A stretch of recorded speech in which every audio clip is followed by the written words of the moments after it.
Cher manager, bonjour. Je suis Julien Godefroy, consultant et formateur en management. Pour progresser facilement dans votre management, je vous invite tout de suite à télécharger gratuitement mon e-book de plus de 40 conseils pour engager vos équipes. Vous trouverez le lien dans la description. Pensez aussi à vous abonner à ma chaîne YouTube pour consulter mes dernières vidéos.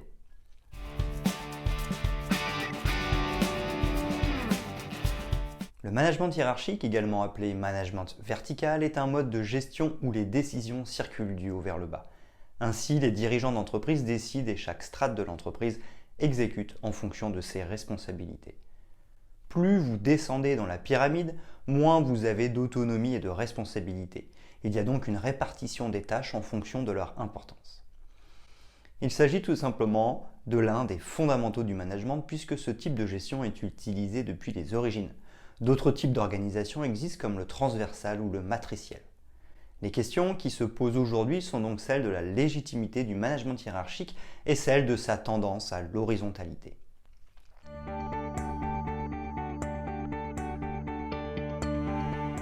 Premièrement, quelles sont les qualités requises et les rôles astreints au manager hiérarchique?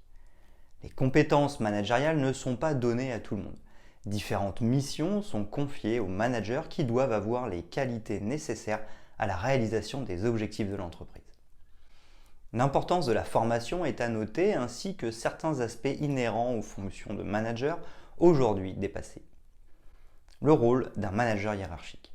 Doté de capacités relationnelles, le manager doit savoir motiver, déléguer, responsabiliser, piloter, définir les objectifs et clarifier les objectifs, recadrer, réaliser des feedbacks, faire preuve d'assertivité, permettre la cohésion et la gestion d'équipe en tant que contributeur, gérer les situations, gérer les conflits et fédérer les actions au sein de l'équipe.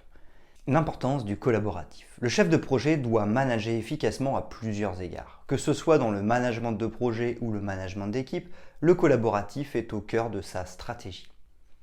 Apprendre à manager un collaborateur est un travail à temps plein et manager une équipe nécessite des compétences en termes de coaching.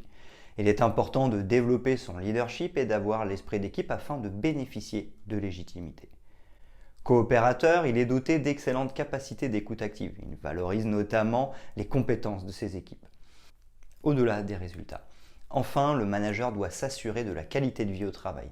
Le manager est un animateur qui doit faire preuve de savoir-être afin d'être un manager au quotidien accordant une place centrale au relationnel. L'importance de la formation. Il existe différents styles de management et quels qu'ils soient, il est possible de les perfectionner auprès d'un formateur spécialisé dans l'accompagnement des personnes à devenir managers qui devront gérer des situations et mettre en place des plans d'action. Celui-ci fournit les clés du management. Le passé appartient au passé. Toutefois, l'image du manager performant obsédé par l'atteinte des objectifs appartient quelque peu au passé. Les entreprises se sont bien rendues compte de l'existence de risques psychosociaux pouvant entraîner une baisse de la productivité. Animer une équipe est un travail qui nécessite du tact.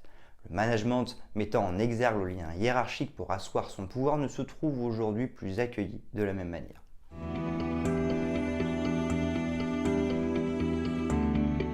Deuxièmement, faut-il se défaire du management hiérarchique traditionnel? La question se pose donc de savoir s'il serait pertinent de revoir les fondamentaux du management hiérarchique traditionnel ou s'il reste indispensable à la gestion au sein des entreprises. Vers la fin du management hiérarchique, selon Arnaud Hautser, directeur des opérations du cabinet de conseil en management Meltis, le management hiérarchique avec un chef qui donne des instructions et des collaborateurs qui exécutent a de moins en moins de sens, a fortiori avec l'arrivée des générations Y et Z qui revendiquent davantage de liberté sous peine de se désengager.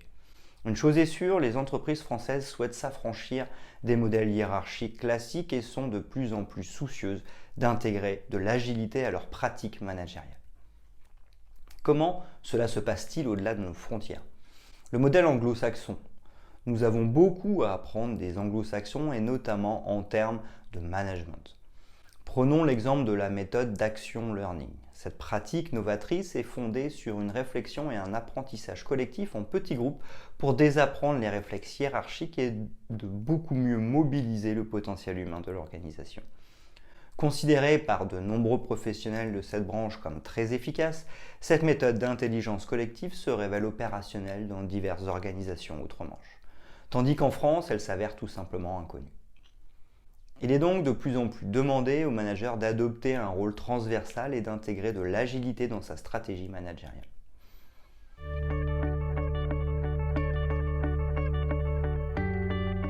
Troisièmement, management hiérarchique versus management agile. Attention, il ne s'agit pas de supprimer les liens hiérarchiques, mais bien de valoriser le management participatif dans lequel l'ensemble des collaborateurs doivent s'impliquer. Hiérarchie et agilité, quelle différence? Tandis que le management hiérarchique apporterait sécurité et permettrait d'ordonner, d'organiser et de structurer, le management agile favoriserait quant à lui la créativité, l'innovation et la coopération. Le management agile consiste en un management horizontal à la différence du management hiérarchique par définition pyramidale. Ces deux notions peuvent être pensées de manière complémentaire. L'une n'exclut donc pas l'autre. Les clés du management moins vertical et plus horizontal. Nous avons regroupé diverses astuces permettant de tendre vers un management plus moderne dont l'objectif est finalement d'améliorer les relations hiérarchiques. Instaurer un climat de confiance.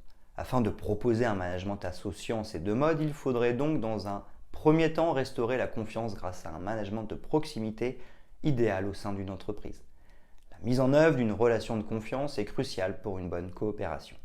D'autres outils comme une réunion de lancement de projet succincte et efficace sont donc aussi nécessaires afin de tisser des liens de confiance.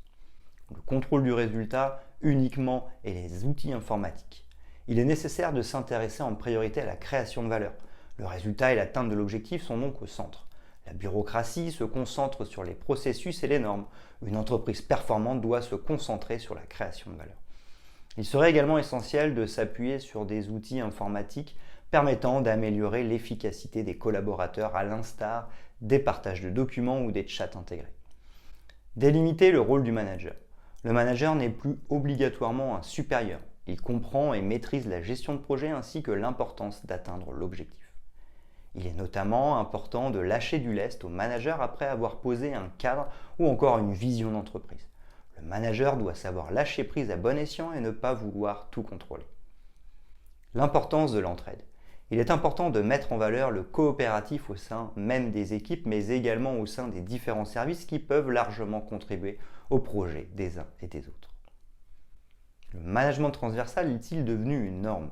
Le caractère transversal doit s'intégrer dans la stratégie des nouveaux managers. Il semblerait en effet qu'un nombre croissant de managers doivent s'astreindre à cette approche transverse au profit d'une amélioration des processus décisionnels, d'un raccourcissement des cycles d'innovation et d'une intelligence collective améliorée. L'autorité de ces derniers pourrait cependant être remise en question chaque jour davantage. Pour ne pas perdre la face, il est notamment nécessaire de se former. Dans tous les cas, il ne fait pas de doute que le management hiérarchique va aujourd'hui de pair avec flexibilité, c'est-à-dire de la capacité d'une entreprise à faire et défaire pour se focaliser sur la création de valeur.